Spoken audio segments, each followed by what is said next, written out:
Pasquini di Crema Online, Gianni Bianchessi della provincia e Francesco Iacini, indipendente.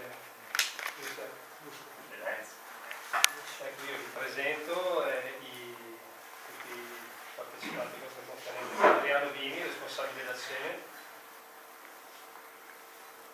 Cesena Stefano, che è il motivator della nostra nuova squadra di basket integrato,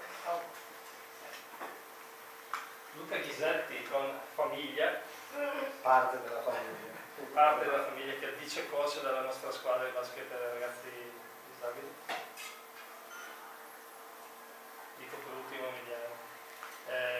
Gianbattista Giroletti, che anche lui fa parte della nostra squadra di ragazzi, software di pubbliche relazioni e comunicazione. E Roberto Capetti, che anche lui fa parte della squadra di ragazzi disabili e poi team manager. E poi c'è Emiliano Pellizzari, l'ho lasciato per ultimo, che anche lui fa parte della nostra squadra. Ma più che altro lui ha avuto 10 anni fa questa grande intuizione assieme a Adriano Vini di creare appunto questa festa per i ragazzi dal titolo La vita a colori per tutti, perché la vita appunto poi lo spiegherà meglio l'educatore Vini il perché di questo titolo. Da questa intuizione geniale che Luca Emiliano e Adriano appunto si è creata questa festa che dal primo anno abbiamo detto deve diventare una tradizione, è diventata una tradizione del Cremasco e anche non. Questo è il 10° anno, vogliamo dargli un contesto particolare. Ringraziamo anche Gianbattista Giroletti che è il nuovo gestore appunto dell'AI, ho scelto di arrivare di Emiliano. E niente, vogliamo sicuramente dargli un contesto particolare anche a livello di organizzazione, tant'è vero che ci sarà una parte artistica importante dove il DJ sarà Ago Zanotti,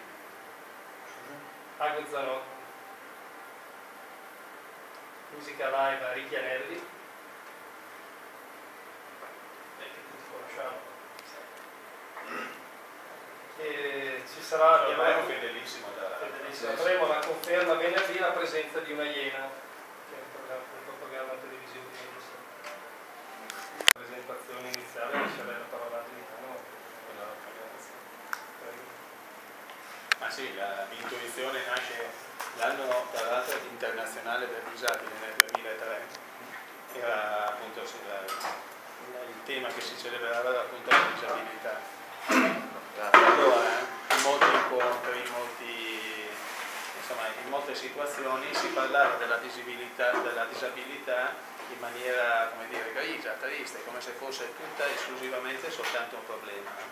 E allora ricordo con Emiliano che si parlava ma come la chiamiamo, come non la chiamiamo, e l'intuizione appunto è stata, ma insomma la vita non è soltanto a grigie, a tinte grigie e nere, la vita è a colori. Allora il titolo della manifestazione nasce così, per dire che cosa? Per dire che appunto c'è un modo bello di stare insieme, di accogliersi e di accogliere anche le persone con disabilità o diversamente abili. Insomma, io non amo tantissimo il termine diversamente abile, però ma persone con limitazioni è possibile stare insieme in maniera aperta, accogliente, e un giorno ballando eccetera, facendo appunto questa grande festa, però che sia un po' lo spunto per anche il giorno dopo e poi tutto l'anno, insomma.